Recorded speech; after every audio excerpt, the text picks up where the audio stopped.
Okay, it's bear season. It's spring 2020, and I'm pretty certain if there is a spring black bear season open around North America, it's probably open now in every state and province. And so I'm going to drop a couple quick hints on everybody. I'll guarantee you there's a pile of people out there that have the time right now to go hunting, and they may not have the time to be absolutely accurate on locating bears in the area they choose to hunt. So I'll mention the big game map as we go, but just to give a few heads up to a lot of you guys that may be frustrated, not sure where to go or how to start. There's a few items you might want to be familiar with about the bears, about the time of year, how they act, and when you're going to find them, okay? So right now, it's, what is it, mid-April right now? Our season's been open since April 1st. I did see a sow and a couple cubs right off the bat just before it opened up. I see one boar yesterday, but overall, they're not that active yet in traveling much, right? So you got to understand, you know, your sow with this year's cubs, she's not going to be going too far away from cover to keep those little guys safe, especially timber, possibly the den still. But the big boars, the big males, they're going to be the first ones coming out of the hole. Now, if it's a large boar you want, you look for a big black bear, which I prefer to do if I'm guiding or in the past when I have hunted black bears for myself.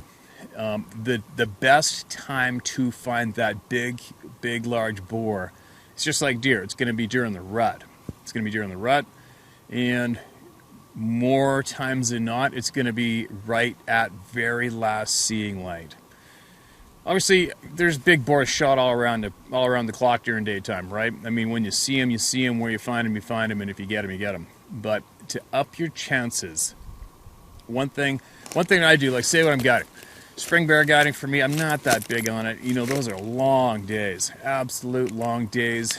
Typically, the hunter that you have, he's eager and he's ready to go, ready to rock. He's up in British Columbia or wherever. He's been stoked to save money for the hunt, and he wants to get every daylight minute out of it he can. When you think about it, if you're going to hunt dark till dark spring bear, you're not going to be getting any sleep because you are going to get up in the dark, be out of the door at probably 5 in the morning, 5:30 latest, to get to a spot for first light, and then you're going to work it all day long till dark, which dark now is what, 8, 7:30? That's a freaking long day, right? So what I do is I fully inform my hunter about the habits and the tactics we're going to do. I also let them know that typically sunny days, why, I haven't a clue, but sunny days are great for bears. They love it. I don't know why. It gets cold out, cold again, a cold spell in the springtime.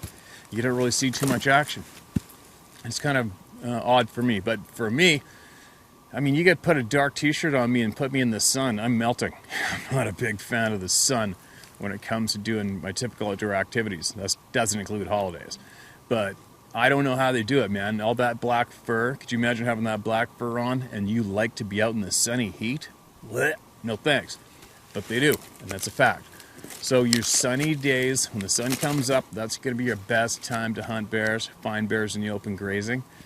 And if it's that big, old, mature, wise bear you're looking for, it's probably going to happen more times than not in the last 5 minutes of shooting light, or it's going to happen later on in the spring season.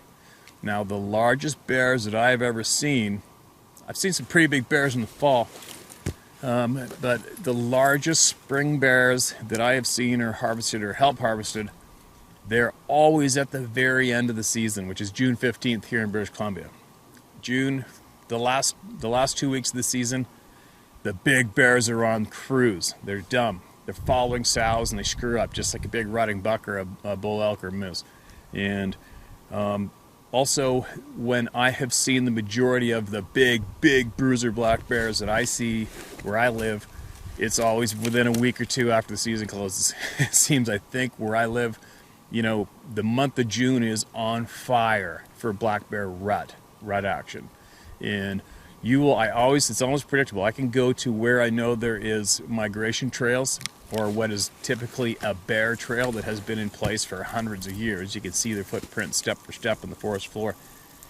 And those are the trails that I usually see those great big hammer bears on, and they are cruising those trails with the sow, trailing behind a sow, or looking for sows, and that's what they do. So keep that in mind, you guys. If you're shy on time, you're looking for the biggest bear you can, try to concentrate your time on, say, 10 in the morning on till dark, or noon on till dark, on those sunny days.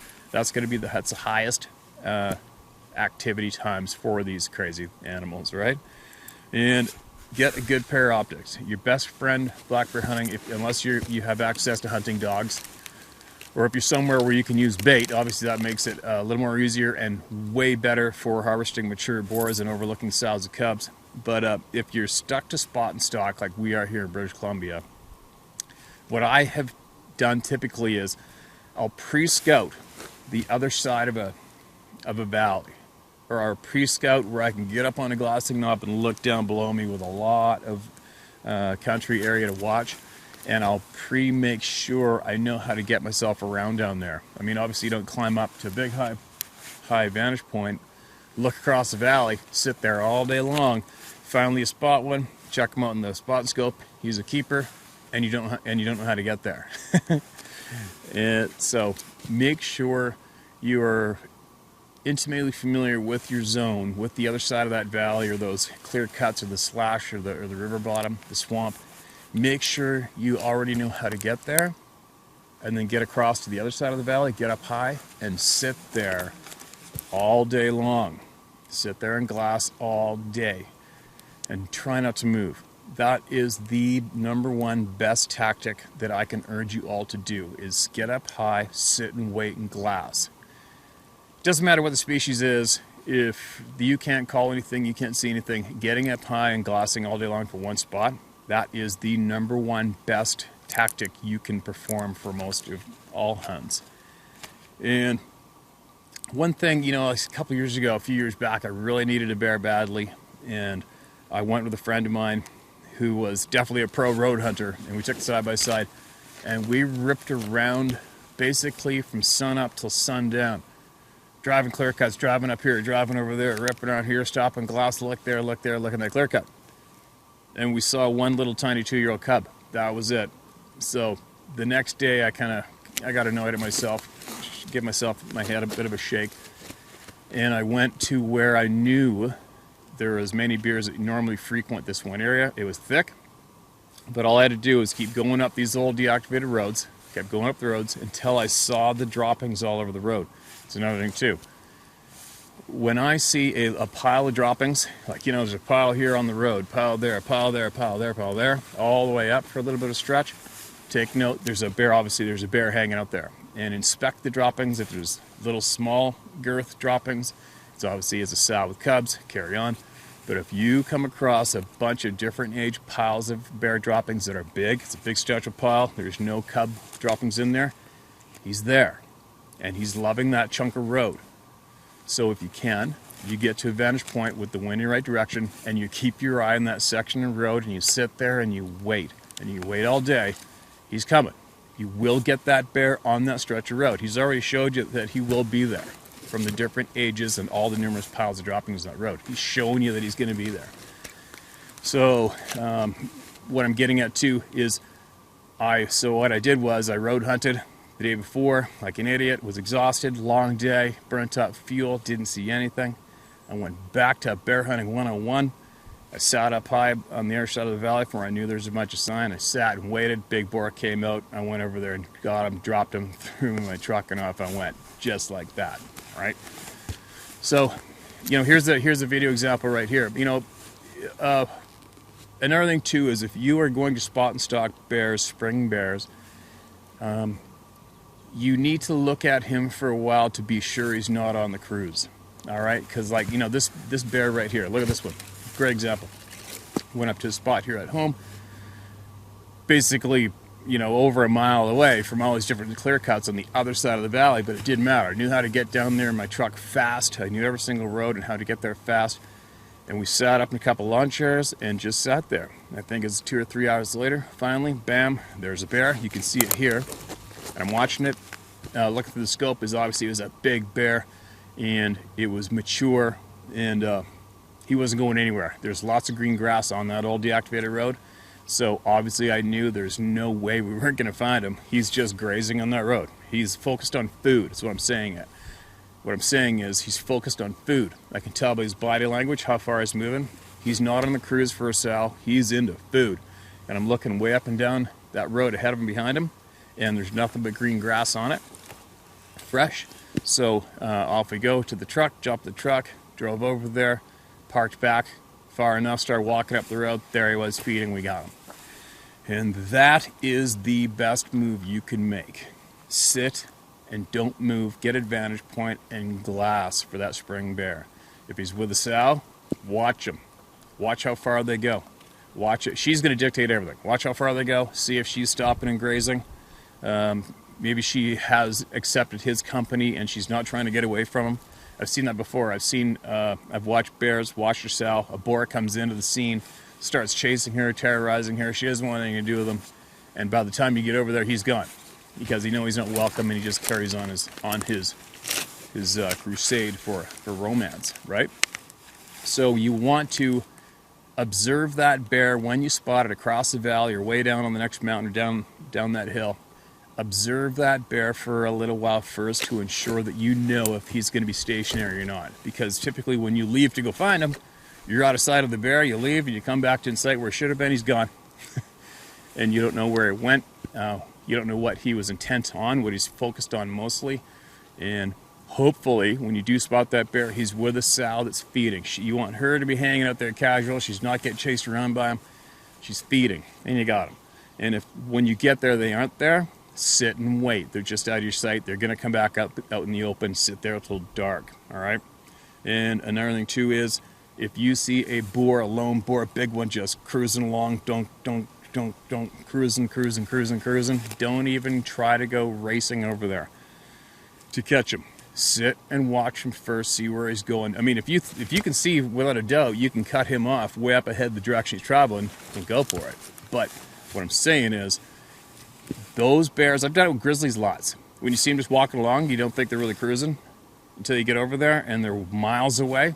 On that pace, any big bear, they cover the ground, man. They're taking a pace almost as large as ours, and they don't stop. They don't hesitate, even for logs, everything. They're stopping over and keep going. So there's some key points I want to share with you guys right now is get a pie, sit in glass. Sit in glass, don't move, and you stay there. Stay there. And if you do see a monster bear or a bear in one spot, and a lot of people ask me, well, do you ever see the same bear in the same spot? I've seen it tons of times, especially with monster bears.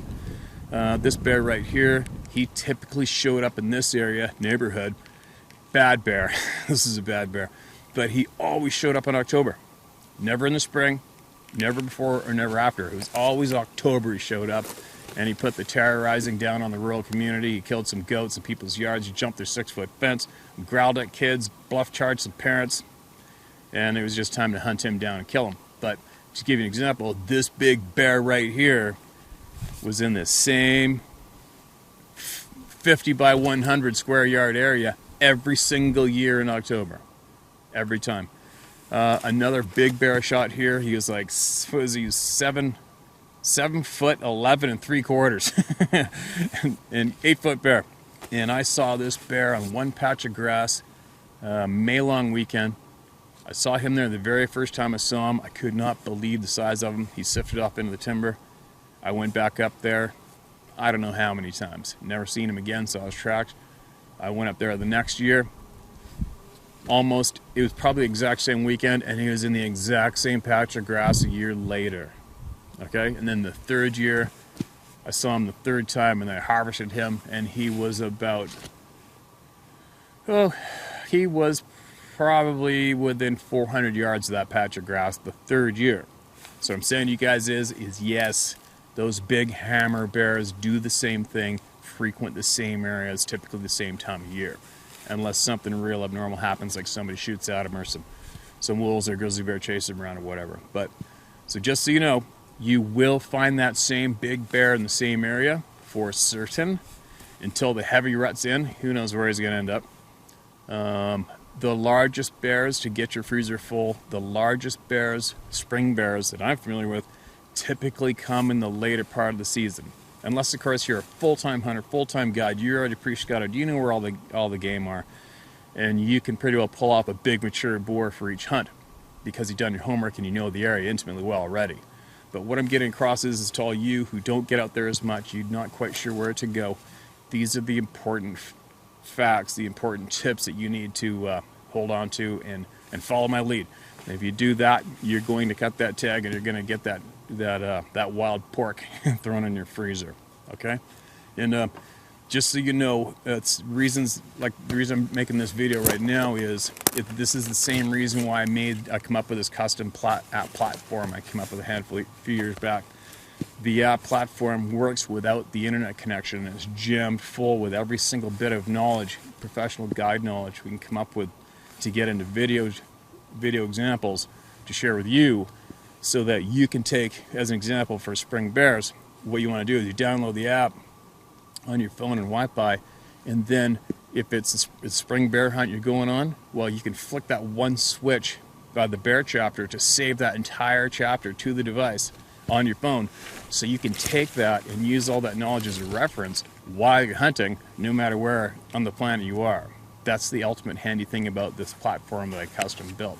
Okay, so I'll post up here, I'll put the link in the video description at the bottom, and I strongly urge you, if you are a new hunter or an avid keen hunter who wants to pick up your game, you can grab the Big Game Hunting app and utilize the bear chapter, and it will definitely help you pick up your success in the field without a doubt.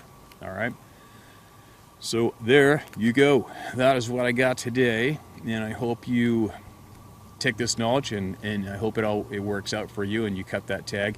And if you can, make sure you share your success on the Facebook howtohunt.com page, the Big Game Hunting app page.